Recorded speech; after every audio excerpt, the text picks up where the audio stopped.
तो दोस्तों आपका फिल्मी चीटी चैनल पर स्वागत है और आज मैं एक्सप्लेन करने वाला हूं 2023 में आई मूवी जरा हटके जरा बचके को। फिल्म से जुड़ी सारी बातें मैं एक्सप्लेनेशन के आखिर में करूंगा। इससे पहले मैं आपको सुनाता हूं इस फिल्म की कहानी। तो मूवी की शुरुआत में हम कपिल और सौम्या नाम के शादीशुदा जोड़े को देखते हैं जो कि सपना देखते रहते हैं अपना खुद का घर लेने का। खुद का घर लेने की इच्छा सौम्या की थी क्योंकि वो लोग ज्वाइंट फैमिली में रहते थे जहां बिल्कुल भी प्राइवेसी नहीं मिलती थी। उन्हें रहने को एक कमरा मिला तो था लेकिन फिर मामा मामी रहने चले आए हमेशा के लिए क्योंकि उनके घर में कब्जा हो गया था, तो वो कमरा उन्हें देना पड़ा और वो लोग फिर आंगन में सोने लगे एकदम खुले में, जहाँ कुछ करना चाहो तो कुछ हो नहीं पाता था इस डर से कि कहीं कोई देख ना ले। मामी सौम्या को हमेशा कुछ न कुछ सुनाया ही करती थी, तो सौम्या उनसे काफी परेशान सा रहती थी कि जब देखो इन्हें हमसे दिक्कत ही रहती है। कपिल की एक आदत थी कि वो कंजूसी बहुत ज्यादा करता था। हर किसी के जानने में एक कंजूस तो होता ही है, तो कपिल वैसा ही था। तो सौम्या को उसकी इस आदत से भी दिक्कत थी, पर हाँ दोनों में प्यार बहुत था। भले कपिल महंगे महंगे गिफ्ट ना दे पाए, अच्छी जगह खिला ना पाए, पर उसके द्वारा दी गई 5 स्टार चॉकलेट से ही सौम्या खुश हो जाती थी।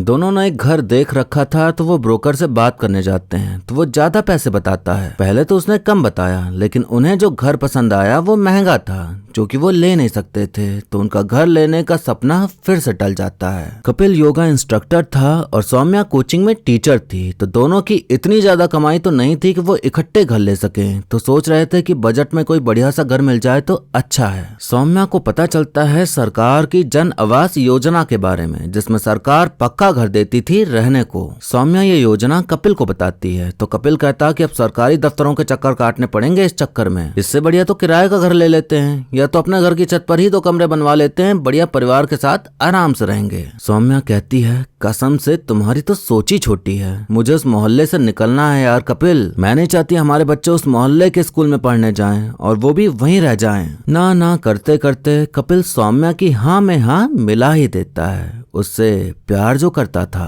अगले दिन कपिल सरकारी दफ्तर जाता है योजना के बारे में जानकारी लेने, तो पता चलता है कि ये योजना सिर्फ कैटेगरी वाले लोगों के लिए है और कपिल था शर्मा, तो उसे घर नहीं मिल सकता था। दफ्तर के बाहर उसे मिलता है भगवान दास नाम का एक आदमी जो कि जुगाड़ से सरकारी घर दिलवाता था। अब सौम्या और कपिल भगवान दास से मिलने जाते हैं, तो वो बताता है कि दुनिया में 2 ही टाइप के लोग हैं, एक वो जिनके पास मकान है और दूसरे वो जिनके पास नहीं है। अब जिनके पास नहीं है उसकी वजह है कि उनके पास पैसा नहीं है, जैसे कि मजदूर, कर्मचारी, गार्ड, रिक्शे वाले, रेडी वाले, फलाने वाले, ढिमकाने वाले। अब इन्हीं लोगों के लिए सरकार लाई है ये योजना, यानी कि कम दाम में सही लोकेशन पर अपना खुद का पक्का मकान। सबसे जरूरी बात कि खुद का पक्का मकान नहीं होना चाहिए, तभी ये घर मिलता है। कपिल कहता कि खुद का मकान है पर वो पिताजी के नाम है, तो भगवान दास कहता कि आपके पास 2 ही विकल्प हैं, या तो आपके पिता आपको जायदाद से बेदखल कर दें या फिर आप अपनी पत्नी को बेदखल कर दें। संपत्ति अगर पति की हो तो पति की संपत्ति में पत्नी की भी हिस्सेदारी होती है, तो अगर पति ही ना रहे तो पत्नी के पास कुछ नहीं होगा, तो पत्नी इस योजना के लिए योग्य हो जाएगी। तो पहले आप इनसे तलाक करिए, फिर घर लीजिए और फिर से शादी कर लीजिए, सिंपल। कपिल ये करने के सख्त खिलाफ था, लेकिन सौम्या उसे मना ही लेती है कि सच में थोड़ी अलग होंगे और फिर बाद में तो एक हो ही जाना है ना, तो कर लेते हैं तलाक, घर तो मिल जाएगा। कपिल जब नहीं मानता था तो सौम्या गुस्सा के नाराज होके अपनी बात मनवा ही लेती थी, तो कपिल उसकी हाँ में हाँ मिला देता था क्योंकि प्यार जो करता था। उनके जानने में मनोज भैया थे जो कि वकील थे, जो कि तलाक वलाक कराते रहते थे, तो वो उन्हीं से बात करते हैं और फैसला करते हैं कि वो घर में कुछ नहीं बताएंगे। सब सही ही जा रहा था, लेकिन एक दिन डिवोर्स पेपर्स की फाइल घर वालों के हाथ लग जाती है। तलाक तो करना ही था, तो उन लोगों को पूरी बात बताए बिना सौम्या कह देती है कि हाँ उसे चाहिए तलाक इस पागल आदमी से। फिर वो दोनों घर वालों के सामने नाटक करते हैं लड़ाई झगड़े का, ताकि सबको लगे कि वो एक दूसरे के साथ खुश नहीं है। मामी तो सौम्या को ही बुरा मान रही थी कि इसी की वजह से तलाक हो रहा होगा। सौम्या के घर वाले और कपिल के घर वाले सब कपिल को ही समझाने दिखाने में लगे हुए थे कि शादी में छोटी मोटी लड़ाइयाँ होती रहती हैं, ऐसे तलाक थोड़ी लिया जाता है। पर उन सबको क्या ही पता था कि असली माजरा क्या है। अब इन दोनों का डिवोर्स केस जाता है कोर्ट में, तो जज साहब को इन दोनों के बीच नफरत नहीं प्यार ही दिखता है, तो वो उन्हें 6 महीने दे देते हैं अपने आप में सुलह करने के लिए। अब इस चीज का समाधान पाने वो भगवान दास के पास जाते हैं, तो वो बताता है कि कपिल का किसी और लड़की से चक्कर चलवा के उसकी फोटो जज साहब को दिखा दो, तलाक तुरंत हो जाएगा। मोहल्ले में महजबीन नाम की एक लड़की रहती थी जिसे कपिल बचपन से ही पसंद था, तो सौम्या उसी से चक्कर चलाने को बोलती है क्योंकि वो आसानी से प्यार में पड़ जाती। कपिल महजबीन से मिलता है और डरते घबराते उससे चिपकता है और फिर सौम्या उसकी फोटो खींच जज साहब के सामने पेश कर देती है, तो जज साहब डिवोर्स करने की मंजूरी दे देते हैं। डिवोर्स हो चुका था तो अब सौम्या उस घर में तो नहीं रह सकती थी, तो अब वो एक किराए के घर में रहने चली जाती है। जिस सोसाइटी में वो रहने गई थी वहाँ दरोगा नाम का एक वॉचमैन था जो कि बहुत सवाल जवाब करता था, जैसे वॉचमैन नहीं पुलिस ऑफिसर हो। अब भगवान दास कहता है कि ये तो हो गया, अब 4 लाख रुपए दे दीजिए, काम हो जाएगा। कपिल गुस्सा जाता है कि 4 लाख की बात तो आपने बताई ही नहीं। तो भगवान दास कहता कि सरकारी अफसरों को खिलाना पिलाना भी तो पड़ेगा ना, तो पैसे तो चाहिए होंगे ना।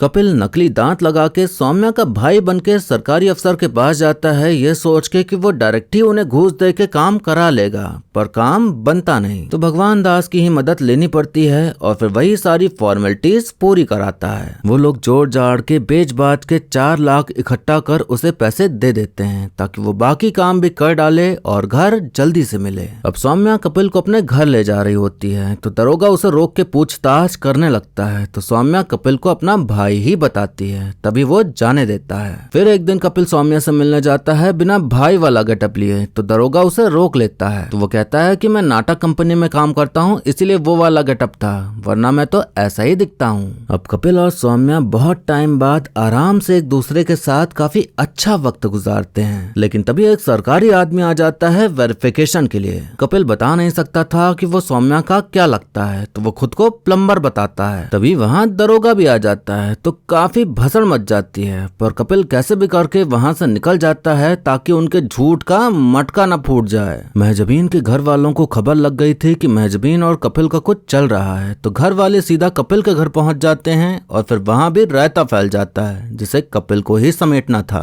कपिल ने तो ऐसे ही चक्कर चलाया था काम के लिए, लेकिन महजबीन तो सच में प्यार करती थी, तो अब ये मामला सीरियस होने लगा था। घर के अलॉटमेंट की लिस्ट आने की डेट आ जाती है, तो कपिल, सौम्या और मनोज छत पे बैठे मदिरा पीते हुए बढ़िया खुशी मना रहे होते हैं। उन्हें वहाँ देखने मिलता है कि दरोगा अपनी पत्नी और बच्ची के साथ वहीं छत पे झोपड़ी बना के रहता है। दरोगा का भी सपना था कि खुद का घर हो, पर इस महंगाई और गरीबी में उसका सपना सपना ही रह गया। उसकी ऐसी दशा देख सौम्या को काफी बुरा महसूस होता है। अब अलॉटमेंट लिस्ट लगने की डेट आ जाती है, पर पता चलता है कि लिस्ट लगी ही नहीं है और किसी को नहीं पता था कि क्यों नहीं लगी। वो लोग दौड़ते भागते भगवान दास के पास जाते हैं, पर पता चलता है कि उसे तो पुलिस पकड़ के ले जा रही है। उन्हें समझ आता है कि जरूर इसने ही कुछ गड़बड़ की है, इसलिए अलॉटमेंट टाल दिया गया है। कपिल सौम्या से गुस्सा जाता है कि ये सब उसकी घर लेने की जिद की वजह से हुआ और फिर उनके बीच काफी बहस होती है। सौम्या का कहना था कि घर में सब कुछ बता देते हैं तो वो हमारी मदद करेंगे, तो कपिल का कहना था कि अब तुम्हें घर याद आ रहा है, कल तक तो यही घर वाले तुम्हारे लिए प्रॉब्लम थे ना, अब तुम कुछ ना बोलो तो ही सही है। महजबीन को समझ आ गया था कि कपिल उससे प्यार नहीं करता, बस ऐसे ही सब था, तो वो उससे नाराज नहीं होती क्योंकि वो जानती थी कि वो उसके साथ कभी बुरा नहीं करेगा। इतने में सौम्या उसे उसके साथ देख लेती है, तो एक तो कपिल उसका फोन नहीं उठा रहा था, ऊपर से ये देख वो और गुस्सा जाती है। मनोज कपिल को समझाता है कि ऐसी छोटी छोटी बातों को लेकर गुस्सा मत हो, आपस में सुलह कर लेना ही सही है, वरना नकली तलाक कहीं असली ना बन जाए। कपिल जाता तो है झगड़ा सॉल्व करने, लेकिन बातों बातों में झगड़ा और बढ़ जाता है और फिर सौम्या कपिल को खूब सुनाती है कि तुमसे तो कुछ होता ही नहीं है, मेरी तो जिंदगी बर्बाद हो गई है तुमसे शादी करके, एक नंबर के कंजूस हो तुम, मक्खी चूस हो तुम, वगैरह वगैरह। इस झगड़े के बाद अब वाकई में दोनों के बीच दूरियां आ जाती हैं और लगने लगता है कि तलाक सच बन जाएगा। गुस्सा दोनों एक दूसरे से थे, लेकिन बुरा दोनों को लग रहा था एक दूसरे से अलग होकर। ऐसे ही दिन बीतते जा रहे थे कि तभी एक दिन सौम्या के घर डाकिया आता है। वो लाया था घर का अलॉटमेंट लेटर, जिसे देख वो बहुत खुश होती है और अब जाके अपने माता पिता को बता देती है कि उसने अप्लाई किया था सरकारी घर के लिए, लेकिन अभी पूरी पूरी बात नहीं बताती। घर तो मिल गया पर उसमें रहने का सपना उसने कपिल के साथ देखा था, तो वो कपिल के पास जाती है और घर की चाबी पकड़ा देती है। फिर सबके सामने से सारे झूठ से पर्दा हट जाता है कि उन्होंने घर पाने के लिए क्या क्या पापड़ बेले। माँ कहती हैं अगर बेटा तुम्हें अलग ही रहना था तो बता देते, हम लोग राजी खुशी तुम्हें रहने देते। मामी सौम्या को फिर से सुनाना शुरू कर देती हैं कि पहले घर तोड़वाया और फिर घर ले लिया, बहुत चालाक लड़की है ये। कपिल ऐसे कभी बोलता नहीं था, पर आज सौम्या का साइड लेते हुए मामी को चुप करा देता है कि जब देखो आप कलेशी करवाया करते हो। ये सब चल ही रहा था कि तभी अचानक मामी बेहोश हो जाती हैं, तो सभी उन्हें अस्पताल लेके भागते हैं। यहाँ पता चलता है कि मामी का लीवर 70% खराब हो चुका है, तो उनका ऑपरेशन करके लीवर ट्रांसप्लांट होना था, और ये बात मामा ने किसी को भी नहीं बताई। सब गुस्सा होने लगते हैं, कितनी बड़ी बात आपने किसी को बताई क्यों नहीं, हम मदद करते ना। तो मामा जी कहते हैं कि किसी के सामने हाथ फैलाने की हिम्मत ही नहीं बची है। 1.5 साल के इलाज में हमारा घर बिक गया, इसलिए झूठ बोल के आपके यहाँ रहना पड़ा। कपिल और सौम्या की अपनी परेशानियां थीं, किसी को क्या बताता। माँ कहती हैं कि कर्जे के मारे तुमने अपना पुश्तैनी घर बेच दिया। मामा कहते हैं कि घर क्या होता है, बस ईंट, दीवार, सोफा, अलमारी। ईंट सीमेंट से मकान बनते हैं, घर बनता है उसमें रहने वाले लोगों से, और मेरा घर मेरी पत्नी है। अगर इसी को नहीं बचा पाया तो घर होना किस काम का। कपिल और सौम्या दोनों को आज जाके महसूस होता है कि जिस चीज के पीछे वो भाग रहे थे उसका कोई मोल नहीं अगर दोनों साथ ही नहीं हो तो। आज मामा जी के लिए कुछ भी मायने नहीं रखता था, सिर्फ उन्हें अपनी पत्नी का सही होना ही मायने रखता था। तो ये देख उन्हें एहसास होता है कि कितने गलत थे वो लोग। गिल्टी फील कर रहे थे कि मामा जी इतना बड़ा दुख छुपाए बैठे थे और वो लोग उन्हें ही गलत समझते आ रहे थे। सौम्या कपिल से कहती है कि तुम लड़ते झगड़ते 4 दिन बात नहीं करते, लेकिन तुम तलाक के लिए क्यों मान गए। कपिल कहता है तुमसे दूर रह के भी तुम्हारे साथ रहना चाहता था मैं, तुम्हारे लिए घर जरूरी था और मेरे लिए तुम्हारी खुशी, तो किया जो करना पड़ा। मैं तुम्हें कंजूस लगता हूँ ना। हाँ मैं हूँ कंजूस, क्योंकि बचपन से मैंने किल्लत ही देखी है, तो मैं पैसे बचाना अपने आप ही सीख गया। 20 की सब्जी 17 में खरीदता हूँ और 17 की 15 में, और इसमें कुछ बुरा नहीं है। दुनिया के लाखों लोग ऐसे जुगाड़ से ही जीते हैं, अपने रोज में से कुछ न कुछ बचाते हैं अपने कल के लिए। मैं तुम्हें आज से बेहतर कल देना चाहता था, इसलिए मैं माना तलाक के लिए। सौम्या कहती है मुझे ये घर नहीं चाहिए, किसी का हक मार के ये घर तो बिल्कुल नहीं चाहिए, सिर्फ हमारा आज चाहिए, सिर्फ तुम चाहिए। दोनों अब एक दूसरे से माफी मांगते हैं और फिर सारी खटास खत्म हो जाती है और प्यार के फूल फिर से खिल उठते हैं। दोनों लोग दरोगा के पास जाते हैं और उसे घर की चाबी पकड़ा देते हैं, क्योंकि सही मायने में वो असली हकदार था उस घर का, जहां वो अपने परिवार के साथ आराम से रह सके। अब हम देखते हैं कि कपिल और सौम्या की फिर से शादी हो रही है और वहां परिवार के सभी लोग मौजूद हैं। बुआ जी भी, जो कि अब उनकी तबीयत ठीक लग रही थी। वो लोग दोबारा शादी के बंधन में बंध गए और फिर इसी कहानी के साथ ये मूवी यहीं पर खत्म हो जाती है।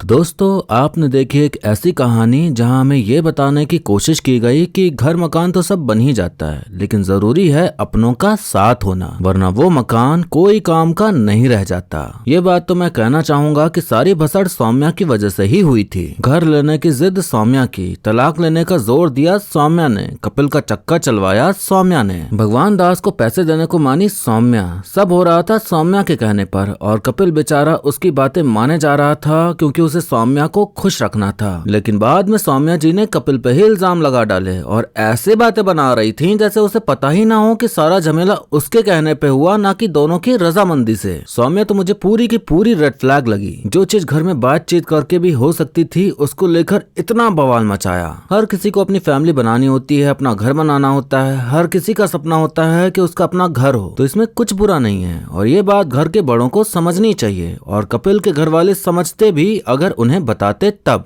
दिक्कत वहां आती है जब अलग घर लेने पे अपने लोगों से नाता रिश्ता ही तोड़ दिया जाए। साथ रहने में भी कोई बुराई नहीं है अगर परिवार में सभी लोग आपको समझते हैं तो। अगर एकदम कट के रहने लगोगे तो आपको अपना घर ही काटने को दौड़ेगा और जो सबके साथ रहने की खुशी होती है वो आप नहीं जी पाओगे। तो भले अलग रहो पर परिवार से रिश्ता कभी ना तोड़ो। शुक्र है कि आखिर में सौम्या को अकल आ गई और उसने सही फैसला लिया और उम्मीद करते हैं कि अब वो अपने पति की भी कुछ सुनेगी, उसकी बातों को भी समझेगी। फिल्म की बात करें तो फिल्म की कहानी काफी सही थी और बहुत अच्छा मैसेज देने का काम करती है। एक्टिंग के मामले में विक्की कौशल तो है ही दमदार और सारा अली खान ने भी अच्छा काम किया है। बाकी और जितने भी सह कलाकार मौजूद थे उन सब ने भी अच्छा काम किया है। मामा जी तो लास्ट में अपनी एक्टिंग से रुला ही देते हैं। उन्हें देख के फील होता है कि हाँ, प्यार ऐसा ही होता है कि अपने प्यार के लिए सब कुर्बान कर दें। तो वो सीन काफी इमोशनल था। अब ज्यादा कुछ है नहीं कहने को, तो वीडियो यहीं पर खत्म होता है। लेकिन जाने से पहले आप बताइए कि आपको मूवी की कहानी और मेरा एक्सप्लेन करना